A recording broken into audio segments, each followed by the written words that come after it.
Hello and welcome to the daily newscast within the United Countries special by First Ukraine. You can find us at the frequencies available at our website firstua.com. I am Victoria Zabian and thank you for joining us. Volunteer Revisor, Ministry of Defense, has given the order to volunteers to check the soldiers' living, from the barracks and storages to bathhouse and canteen. The project has already started. It is headed by the frontline volunteer George Tuka. As it was said by the Speaker of Ministry of Defense, Victoria Kushnir, the idea to mobilize volunteers has appeared after the checking of ground of the city of Mykolaiv. Minister of Defense of Ukraine has initiated the creation of a working group from the volunteers to check all the military bases and grounds of armed forces of Ukraine to provide better conditions for Ukrainian soldiers. To withdraw the tanks and mortars from the dividing line was encouraged by Norman force, such a result of negotiations between the heads of ministries of foreign affairs of Ukraine, France, Germany and Russia in Berlin. Diplomats support the withdrawing of the artillery, heavy armaments and all types of tanks. Ministers underlined that the situation stays very difficult because of the violation of peace agreements, in particular because of the events during the weekend. They encourage all sides of the conflict to cooperation. The tryings to agree about the peacemakers at Donbass were unsuccessful.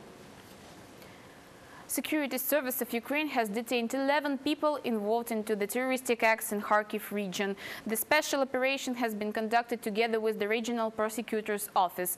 As it was reported by the Press Service of Security Service of Ukraine, the ground was well organized with the strict division of responsibilities. The coordinator of the group was the head of Kharkiv Group Aplot, Yevgen Zhilin.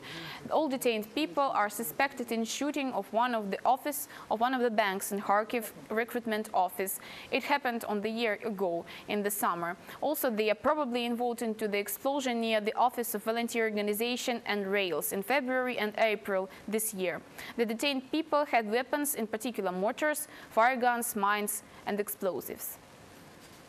Documents about the thousand repressed residents of Donbass by Soviet authority are staying under the title secret. Archives of KGB, which were kept in Luhansk and Donetsk regions, stay at the territories which are under the control of terrorists. It was reported by the ex-head of Security Service Archive, Sergei Kokin. Those about the dehumanization displaced the title secret from them, but anyway, there is no any access to them yet.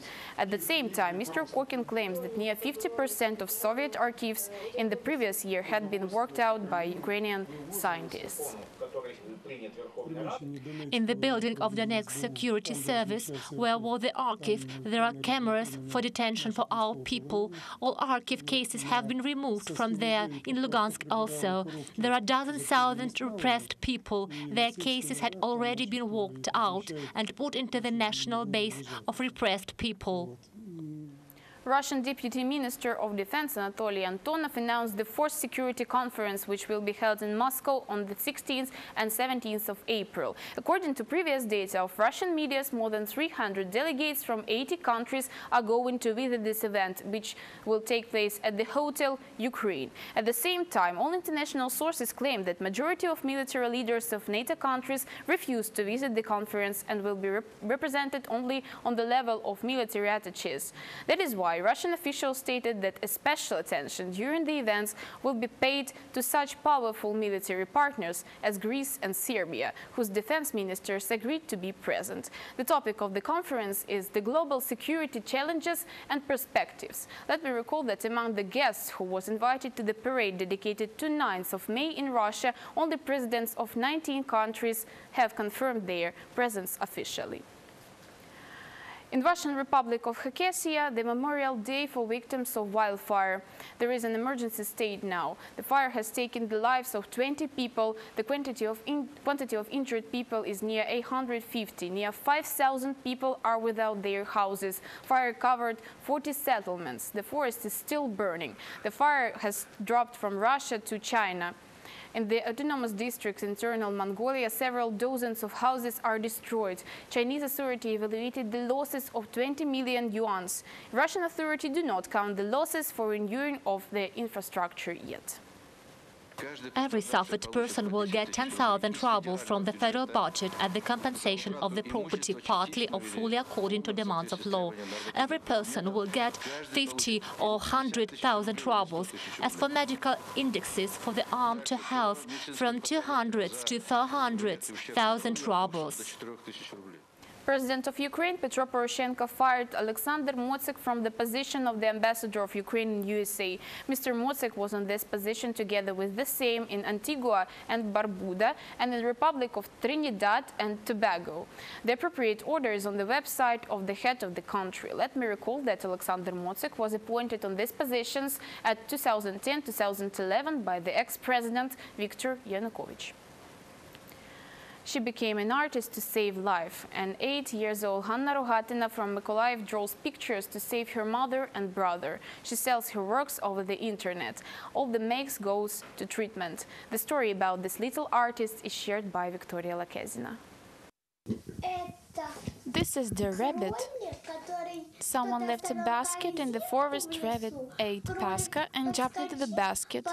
He is happy because he liked Pascha. Anna is hurried. She wants to draw a picture for Easter to put in online auction. A lot of money goes for mom and brother treatment. That is why I draw pictures and sell them. Anna's mother is invalid. She has cancer and serious bone disease. Woman can't live without treatment. In summer I spent around 5,000 on my own. But now I don't do some procedures and injections because the medications rise at 15 or 30% every day. Meanwhile, some procedures are just postponed. Anna's brother, 10 years, Volodya, is also ill. He has a cerebral palsy disease. He lives on medications. The boy, just like her sister, wants to paint. Yes, I like it, but I criticize her. She can do it better. Tatiana is a friend of Anna, suggested how to help the family. She registered a girl on an online store and promoted her work on social networks. Revenues were unexpected for girls. I thought they expose them for 25 hryvnias on the internet, and if we sell one for 100, it will be a record. As a result, the cheapest drawers was sold for 300, and the most expensive work for 2,800 hryvnias. Such money for Anna's picture pays Serhiy, he's the highest price, but Vyacheslav already has a collection of her works. When I saw this picture, the first thing that came to my mind is Bunin's dark alley. Somehow just went deep into the soul. It is the 5th picture already. It will be possible to open galleries soon. Anna has sold 20 works already and has earned more than 25,000 hryvnias. Everything went to medications. Girls say that she will continue drawing to fulfill her dream. I wish my mother and brother recovered, and we had home and little puppy, well, pocket puppy. Victoria Lakezina, Serhiy Osetsky, Victoria Zabiyan, First Ukraine. It was the United Country newscast by First Ukraine. You can find more details at our website, firstua.com. Victoria Zabiyan was working for you in the studio. We wish you only good news. Take care and goodbye.